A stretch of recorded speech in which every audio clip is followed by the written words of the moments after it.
Do you want water? Do you want to do the water now? Oh, yeah, so... Oh, that's a good idea. Mads, you pass the water. Shall I put them all there? Yeah. I can do it. There we go. So... That's a nice sound. I like that. I got on one of those electric Lime bikes, which is actual exercise despite the electrical support. It's absolutely not exercise. You've got to go on a normal Boris bike and you've got to pedal all the way. Otherwise, it's not exercise.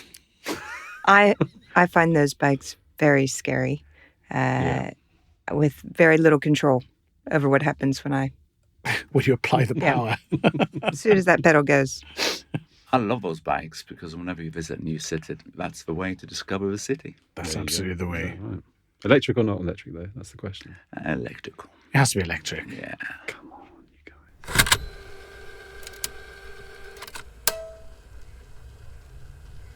Hey, welcome to the studio. We're live and in real life. How lovely is that? It's very lovely. So I'm Ian, Editor-in-Chief of Internet Retailing, and I'm sort of excited today because we have an embarrassment of riches despite having some talking topics. I just want to dive in the middle. So let's try and be well behaved. Intros first. Jamie, you go first. I'm Jamie Merrick and I am at Salesforce and I'm delighted to be back in the studio. Hey. Kate Walmsley. I'm the co-founder of Tern.eco, and we are a B2B re-commerce tech startup helping retailers enter the circular economy through trade-in. Oh my God, that is every buzzword that we need to have right now. And dear listener, if you're Googling this as we talk, rather than looking at the extensive program notes, it's TERN, as they're stalking you in real time.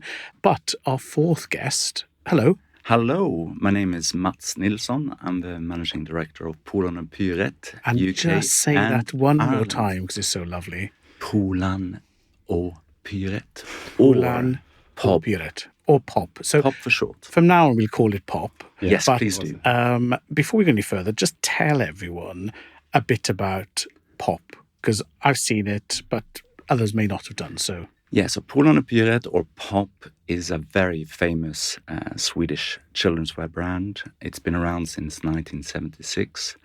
I grew up in the clothes myself. I got pictures of myself as a 2-year-old wearing the famous stripes. And we've been in the UK for 15 years. And myself and my wife launched the brand 15 years ago in the UK and Ireland. And we're very proud of what we've achieved. And so that achievement, it's a Scandinavian brand. You launched it as a franchisee, is that right? Correct, master franchise. And now you are back in the mothership. Yeah, part of the mothership. So Sweden acquired us this year, and we're one big family, acting and behaving as one brand. Lovely. And I will let everyone adjust that for their own experiences. So we'll come back to that, but we've got a couple of topics we want to cover off. So the main one is the focus on circularity. So I think if there's a word of the year, it's either sustainability or circular or circular, circular-tainability, whatever. Just make that up. Everybody is talking about it. And we all know there are two problems. One is it's very difficult to make the first step because everyone's interested. They want to be perfect. But how do you make some progress somewhere? And then the other problem is it covers so many parts of the business that you can make progress in one area and then you're criticised for not being brilliant and everything else. So I wanted today to look at how we can be a bit practical about it and how it fits into the everyday life of real trading and growing a brand. So they were my objectives. Call me selfish. So let's kick off by, Kate, I want to start with you, put you on the spot and ask you to give us a thumbnail sketch of how you arrived at Tern via your retail experience and why then Tern. Okay. So I have a background in digital and retail. I led a number of high street UK retailers in their e-commerce endeavors. I enjoyed it. I love the shopping experience. I love solving customers' problems in that space, helping them find the products they want. And I've really, really enjoyed it over the years. But as time went on, I became more conscious of the impact that the industry was having on the environment, and I wasn't feeling great about it. I often felt that I was selling product to people that they didn't really need.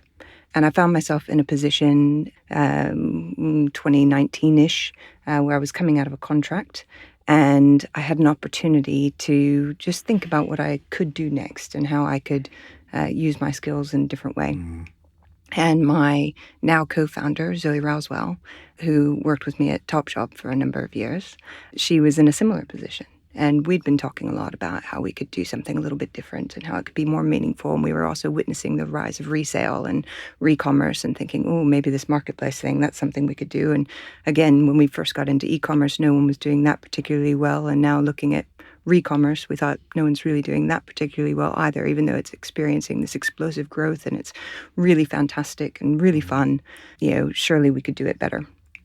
And as our knowledge and understanding of the space grew, we saw that really where the bigger gap was around how can retailers and our peers, our colleagues, enter into this market and take over some of that resale opportunity themselves.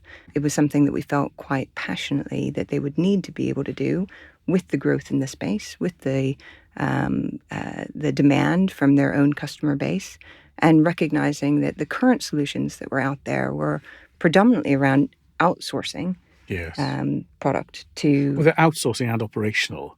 So I think what fascinates me about the angle you've taken is bringing the activity back under the brand's control as part of the overall brand experience.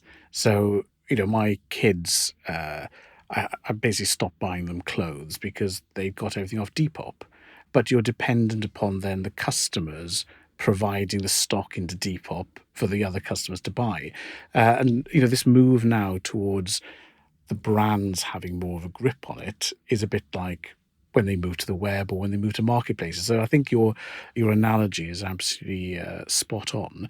But when you knock on a brand's door and say, we think you should incorporate this, what's the response?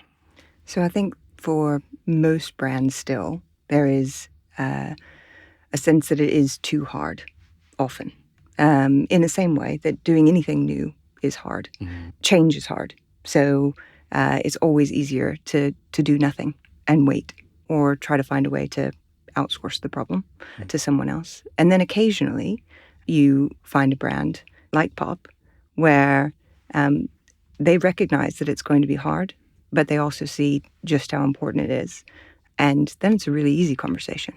And it becomes how do we take it from here? Okay, so we'll get on to Mats in a second. But for maybe the less enlightened, what is the phrase or the point you put to people that has unlocked a yes? So going, oh, can't be bothered, too hard. Maybe I'll wait a year and I'll copy my competitors, second mover advantage. Please go away, Kate. And they say, no. One more point. They go, yes, you've got me. Is there sort of an unlocking point that people go, light bulb on, we'll add it to our list? I think the unlock is recognizing that they want to take ownership over the secondhand market and the sales and the customer experience and maintain that relationship with their customer. We've seen that acquiring new customers has become increasingly more difficult, more expensive. Competition is fierce. Retaining customers is the primary goal. How do you increase frequency and ensure that your customers are staying with you for longer? How do you build that loyal relationship and actually build a relationship with your customer? And I think for the retailers that can see this as an opportunity to grow that relationship and also can see the potential profitability in running a resale operation, those are the ones that are willing to open the door. So if you look at profitability, if you jump to, say, fast fashion or hyper fast fashion, where if a product lasts for an unpacking, one night or one wash, you've had your money's worth. So that ultra disposable end. And then you look at something like well-made children's wear, where they grow out of it before they wear it out, and then you force all their siblings to wear it before you finally give it away. There seems to be a spectrum of somewhere between disposability and product longevity as well as inbuilt reuse. So how applicable is the model, say, to the disposable side versus clothes like the John Lewis? They've got that new rent your children's wear approach now. So is this something that we'll see with children's wear or repeat high quality things, or is it for everybody? I think durability is the key factor. And the retailers that are going to win in this space are bringing durable product to market. And there is actually an opportunity to run these programs in a way that helps you understand how to extend the longevity of your product. You're going to get better. It's the ultimate quality test on your product to see what actually happens to it in market and what state it comes back to you in. And perhaps you identify ways in which you can extend the life through repairs and through the materials that you use, but also thinking about how you care for that product or communicating that to your customer base around how to extend the life of the product itself so that it retains the quality when you sold it. So I would say that for the other end of the spectrum, it's not really suitable to disposable fashion or products. And I should also clarify that the product that we've built, the Tern trade-in app, is for any product that is non-perishable. So that could be, glasses or jewelry or technology. It could be, toys, children's toys, as well as children's clothing. So it is limitless in that respect. So I want to come back to the practicalities, because everyone's already thinking, I know, how do you verify, how do you classify, So I want to hold that thought. We will come back to that towards the end. Let's maybe just turn to Mats now and just say, it'd be good to know a little bit more about the brand and its positioning, and then maybe segue into, did you call Kate? Did Kate call you? Was it some happy resonance in the stars? So let's start off with the product first and pick up on the quality and longevity maybe. Okay. I'm Swedish. The brand is Swedish. We don't tend to shout from the rooftops about ourselves as much as we should. Certainly in the UK, we should do that more. But Polarn and Pyret, or P.O.P, we've been into sustainability for a long time. We did organic baby wear in 1976. Wow. Before most people didn't even know it existed. And we have a mission, which is to have at least 3 children in every garment. Not simultaneously. Yeah, no, that's right. So sustainability, quality and longevity is part of our DNA, and we measure how many children wear a particular garment.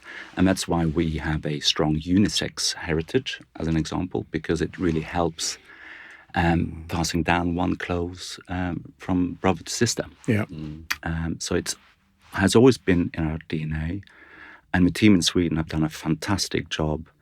For example, this spring, summer, 100% of our range will be sustainably produced 2 years ahead of plan. Fantastic. But people say, and I believe it, that 90% of the footprint of a garment is still in the manufacturing process.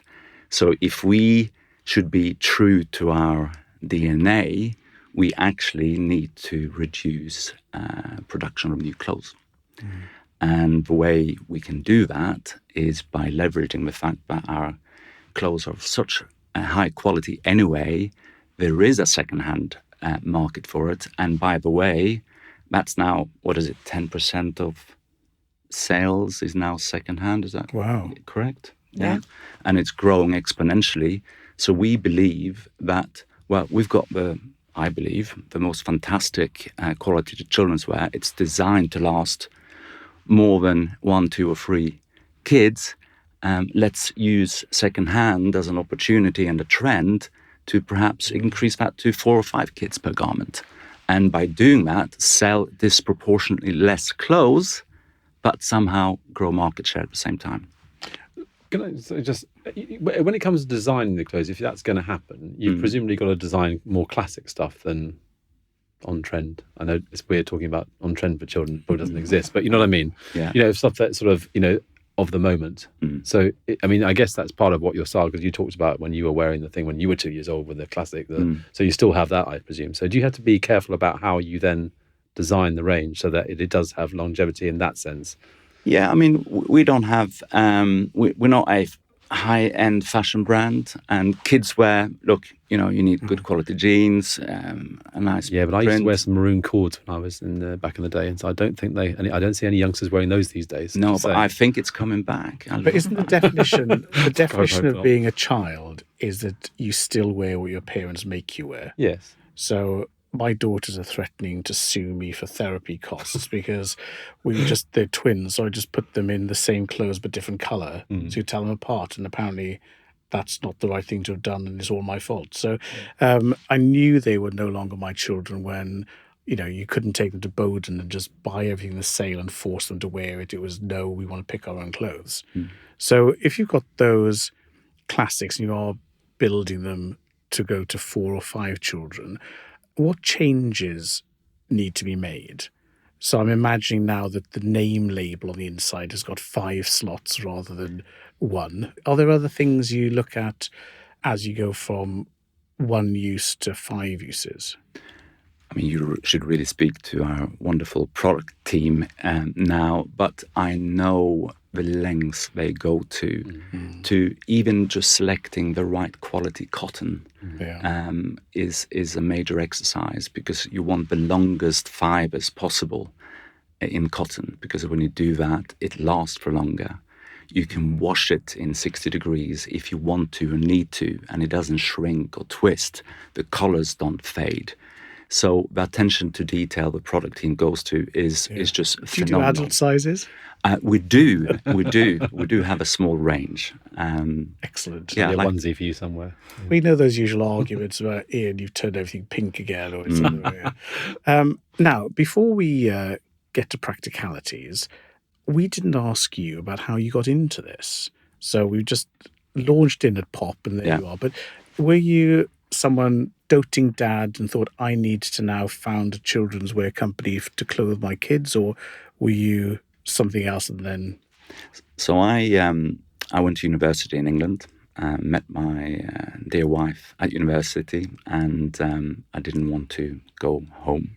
I wanted to stay in the UK, and I spent 10 years with Accenture in the sales and marketing practice, and then got 2 boys, and Jasper and Hugo. And when they were very young, we went to Sweden and we walked past Polarn O Pyret, and I said, "Oh, Joe, this store is wonderful. We should go in and have a look." And she thought it was amazing. And I just thought, well, there's a business opportunity here. I think Swedish clothes or Swedish products in general are typically very good quality, and they are recognized as such in the UK. Honest, good quality, reasonable price, not cheap, but not expensive either. Value rather than cheap, exactly. So I contacted Polarn O Pyret in Sweden, and to cut a long story very short, we managed to convince them to entrust us in taking Polarn O Pyret, which is such a wonderful and treasured brand, over to the UK. Wow. Was it the first time they trusted it to go outside of Sweden? No, it was the 3rd time. Oh, right. Yeah, but done a similar thing with Norway and Finland at the time. Okay. But Norway and Finland are still sort of fellow Nordic. And people knew of the brand in Finland. It's a big step. Whereas here, I mean, we, in the beginning, we literally built up the business one customer at a time. With pronunciation lessons. With pronunciation challenges big time. Yes. Yeah. Cool. So that's how you ended up in it. Let's now try and turn on our consultancy brains to some business model and problem things. So, children, sick, jam, rips, dirt. That's just my lot. So they've worn it for a couple of years. I think I now want to get rid of this. I remember, Kate, I'm going to send it back now. So talk me through from the moment of saying, my fifth child has, had this garment. I want to give it back to you. How does that process work? So we have built an app extension for the e-commerce website, in this case for P.O.P's e-commerce website on the Shopify platform. And it's a white labeled experience, so it lives within their website. It's fully housed there. P.O.P owns the way that they talk about the program, the rules around the program, how they are valuing the product in terms of the credit that they're offering for the trade-in itself. And there's some tooling in the background, obviously, that they can use to help them with that. And it's all rules-based and adjustable as well, because we do fully anticipate that these things are going to evolve over time as more learnings are gained around what's kind of the optimal program. And so just, sorry, I don't mean to interrupt. No, I'm just trying to work this through. So some people will say, if you buy a new thing, we'll dispose of your old thing conscientiously and correctly. So you get no money, you just have a clean conscience for the sake of a bit of postage, right up to, I will assess it, appraise it, sniff it, clean it, certify it, put it back on sale. So there's quite a spectrum of returning and vastly different business operations behind it. So do you cater to all of those, or do you find you're more doing one type than the other? So the way that we have set up our core product and the way that it works is to have a transparent value associated with every item. Now, you could have a zero value or a really low value in exchange for those goods, but we wanted to build something that would be attractive for customers to use themselves, because a big part of participation is around, one, seeing the value in what you're doing, but also the convenience and the ease of use. And that is a massive driver for adoption and trying something new and making the effort. So we wanted to build something that would give our retail partners a way to structure the program that had enough incentive there to really get their customers to engage with it, but that wasn't onerous. And so as soon as you start to really ask a lot of questions about the product itself, you are asking for a judgment on, what is the condition of it. You're throwing up a barrier that the customer has to think about. Oh, I don't know. Is it heavily used? Is it gently worn? I'm not sure. So, and then what happens is they don't take any action. They choose not to do it because it just feels like too much effort, or they're not sure what they're going to get in exchange for it. So we created the app experience itself in a way that would all be really transparent and really easy. Now, you can put some levels of condition within the program. You can specify, like, look, if you're going to send us back something that's broken, that we won't accept that. And that, again, is within the gift of the retailer to be able to do that. And when the goods come back, they can adjust the amount of credit that was offered and have that exchange. But we saw that there was more value in creating a really simple, easy-to-use program on both sides. And that's really been our driver in the development of the product, is something that would automate as much of the experience for the retailer so that they have less that they have to do themselves in making the service work, and something that would be simple enough and easy enough for customers to engage with, taking away a lot of their questions, a lot of the ambiguity that exists within other marketplaces. Because resale isn't new. This market isn't new. We've had other marketplaces and peer-to-peer marketplaces for a long time, but the effort involved in participating in those marketplaces keeps a lot of people back, holds a lot of people back from taking an active role. And limits supply. But a lot of these peer-to-peer marketplaces are quite specialized. So I'm showing my age by just thinking trainers had a brand and that was it. But I've been educated about the 85 different ways that some Air Jordans may or may not be fake. And so when my kids are trading or selling the sneakers, then a listing now is, here are the 84 points, check, photo of this, certify this. And then you have to be an expert buyer and an expert seller. But for them, it's worth it because of the financial amount. Or if you're trading in camera equipment at MBP, then, it's expert to expert. Whereas in this case, they are more generic products that aren't massively high value. So that lighter touch is, you reckon, the way to go? Just take the barriers down and send it back? I mean, taking the barriers down in any online experience is, what gets more people to play. So I think that even with the opportunities for some higher end products and high value products and niche markets, there's still a lot of people that just can't be bothered to do it. It's just too much effort. And I hope Mats doesn't mind me sharing a stat from the customer survey that we ran with his customer base. But, what we saw was that whilst there was, roughly a third of existing customers regularly shopping secondhand online, less than a fifth were selling. Because the effort involved in selling was so much harder. And what stops customers from shopping is that they can't find the thing that they want. They can't find it in the size or the color or the model, or, it's not easy to find the thing that you want. And most people, when they go shopping, have something in mind. Some people are willing to make a bit of, sacrifice on or compromise on what that is because they want to buy the secondhand product, or they want to buy the more, choose the more sustainable option. But the majority want the thing that they want.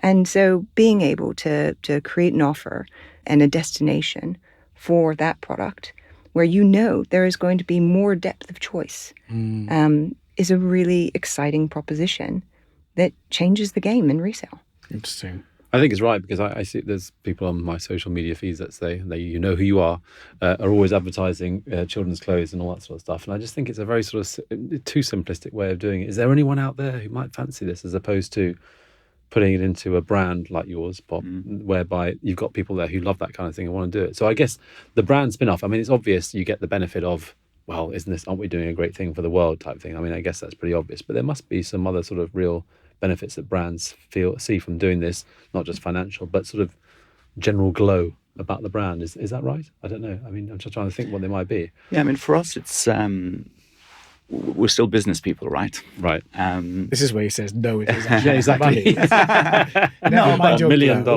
But look, we produce great quality clothes with a lot of sustainability, and it's not the cheapest producing great quality clothes. So secondhand for us is a great opportunity to appeal to a new market with a new entry price point range, if you like, with our secondhand clothes. But that's interesting. Yeah. So if I'm on your site and I'm going browse, I want this top, or little Johnny will look good in these shorts. Do you make the customer start at secondhand? So go to the menu and say, have a secondhand journey, or do you mix new with secondhand based on a product item level? So I know I want a top. I'll show you new and secondhand. How do you present that to the customer? Currently, we have our new stock, and there's a tab for secondhand, which is really, really important. We value both choices equally.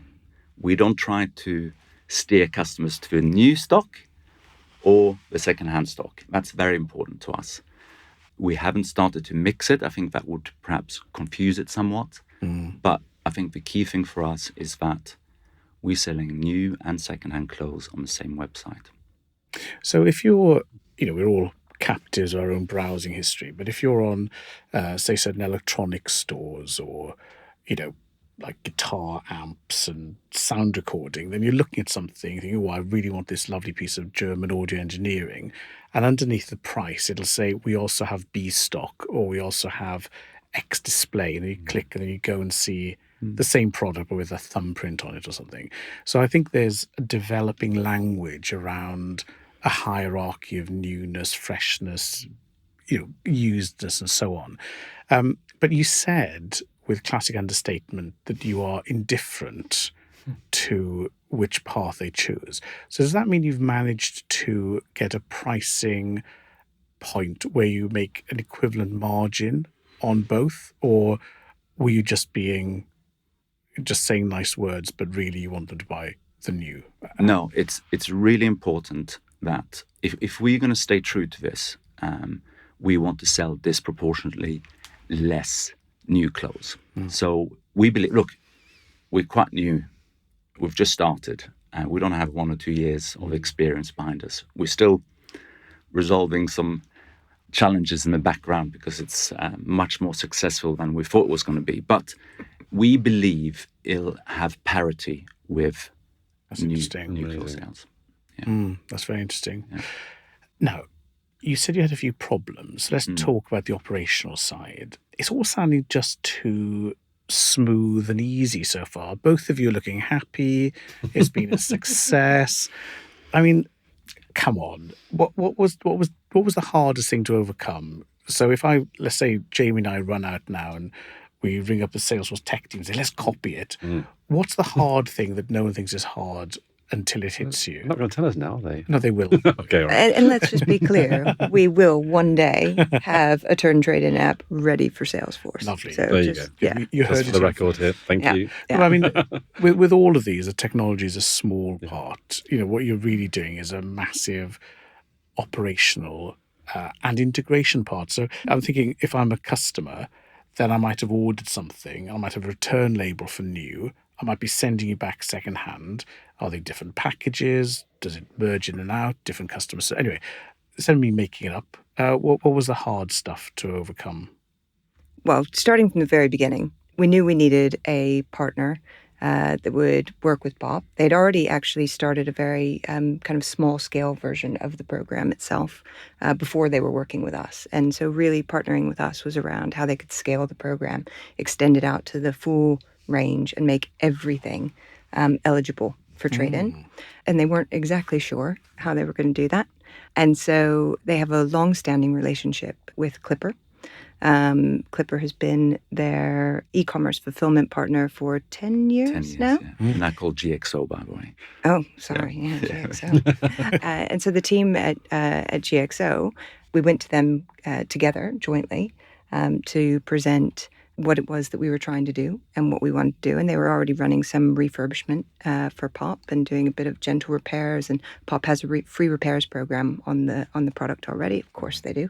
So you can replace your zippers and replace your poppers and all that kind of good stuff. And so they were already managing that. They had an ozone cleaning chamber on site. I know everybody loves an ozone cleaning chamber. Unless you're locked in. And so we kind of shared with them what it was that we wanted to do, and they were incredibly receptive to it. I mean, the team are so agile and really such good partners. And they stepped up to the challenge to work through the process of what would actually need to happen. And our app lives within the Shopify platform, but we knew that they would need a receipting app to be able to receive those goods. So when the customer goes through that trade-in process, they register their product or they select the product they want to trade in from their order history. They can see exactly the value that they're going to get. They confirm, those are the details of the trade-in that they have and that they want. We have a integrated shipping label that comes with that. So they can use any packaging that they already have at home. So they're not waiting for a bag to pack up their goods in. They are encouraged to use whatever you've already got to pack those things up. That makes it a lot faster too. They print that label out, pop it on the bag, and then the bag goes back to the DC, and GXO receives the bag and is able to receive the goods. Lovely. Yeah. So I love that building off existing capabilities. That linking is really impressive.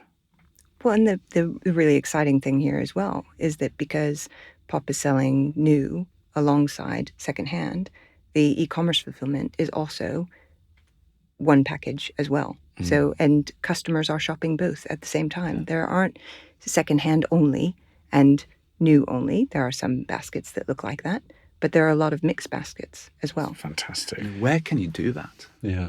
I don't know of anyone else where you go online, buy new and secondhand, and you get it in the same parcel. Basket, yeah. Are we But first, I don't know. I mean, I'd love to know if anyone else does it. Should we ask our listeners? I think our listener. Sorry, did I pluralise? Yes, Sorry, apologies. You're getting above our own station here. So, do let us know, dear listener, if you know of any. Again, I think it depends on what you spend your time shopping on. But I'd love to know. I don't know of any clothing definitely like that. But what I like about it as well, GXO, we must know them as, they've also seized the opportunity. And I wonder, as you go through this, whether, how other partners are going to come into and what ecosystem is going to grow around all of this. I suspect there's going to be more and more people who are going to want to be part of this to make it better and more easy and bring down those barriers, like you were saying. Yeah. Are there any that you can see? I mean, don't name names, but any sort of other new areas? Exactly. Yeah. So there definitely are. And I think, again, Zoe and I have now been in this space for a couple of years. And a couple of years ago, they really weren't there. So kind of pre-COVID, we had scoured and looked kind of what can you do with this product when you come back? What can you do with the product either from a refurbishment and resale perspective or from a recycling perspective? What are the options? And there were some donation routes, but there were pretty limited, outlets where you would take that product and what you could do with it. And that is changing rapidly, which is really, really exciting. There is a lot more being invested in repair and restore and refurbishment and material recycling and spares and repairs. Mm-hmm. And we've talked to plastic recyclers, and we've talked to technology refurbishment partners that will either break things down into their component parts or repair them for resale. And that could be small household appliances to kind of true tech as well. There's just a much greater, stronger ecosystem out there today than there was, and it's growing day by day. And what's enabled that? Because as I listen to this, I'm hearing, if you had the recipe, it is you need the flavors of goodwill and company values.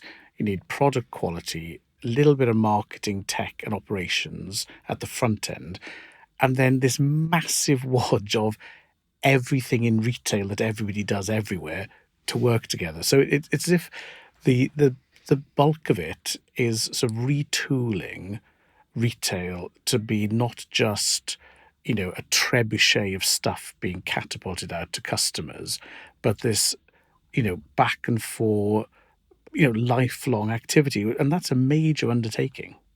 Well, I think that's exactly it. So we're moving from a linear economy where it's all about you make it and you send it out there in the world and it gets used and you never see the back of it again. And all of our infrastructure historically has been built around that model.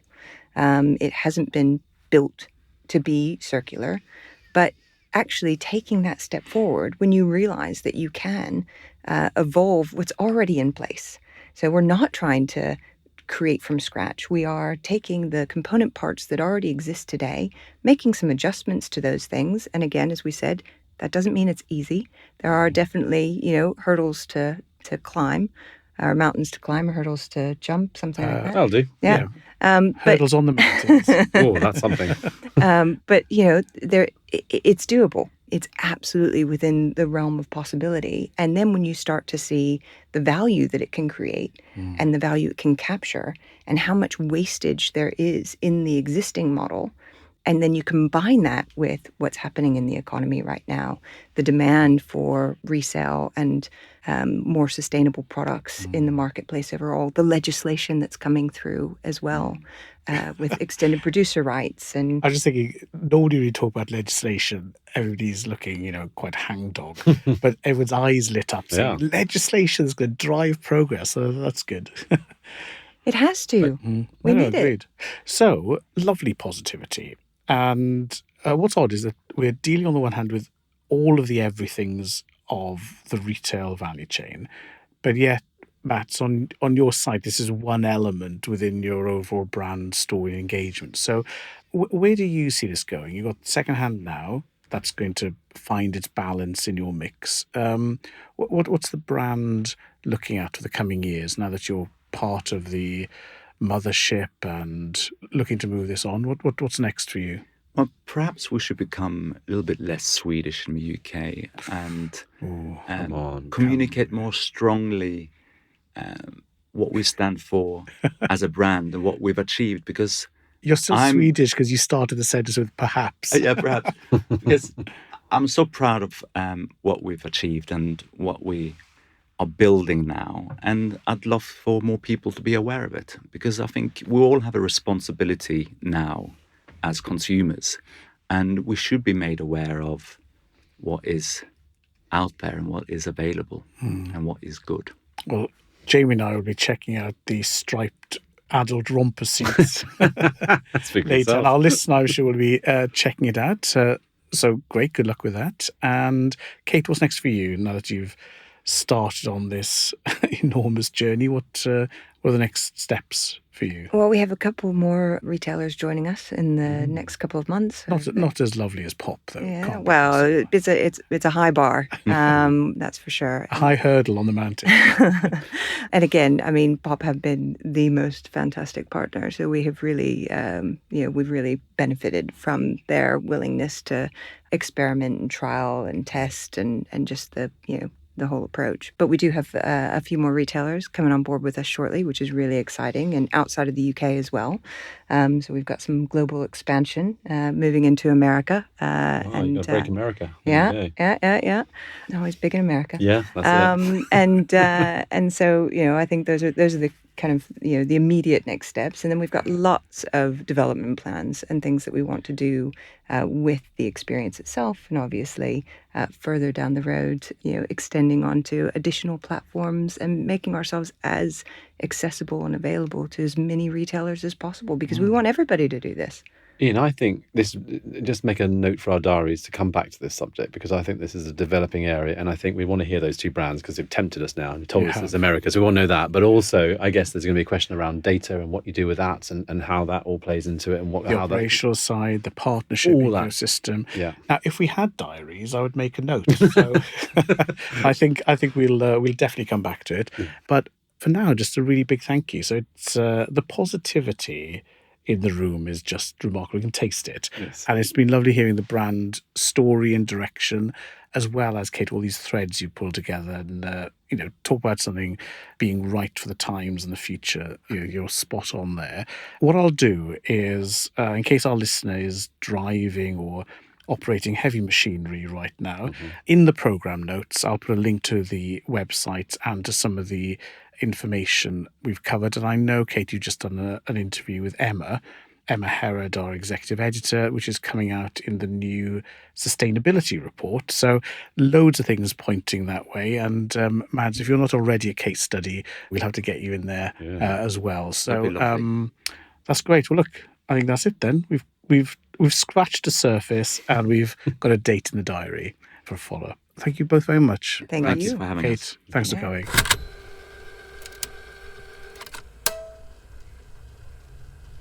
Wow, that's really good. Can I I'm just inspired. I am inspired, but I also want to know what the hell a trebuchet means. What the hell does that mean? That's a Roman It's a catapult Roman thing. Yeah. Yeah. Do you know what it was? Do we keep these on? Yeah. Yeah. Like You're looking great before. You're still looking good now. Don't worry. It's one of these. Oh, is it? When you've got Catapult. a cow, Yeah, catapult. that's rotten, you'd throw the cow into someone's console so that they all got diseased.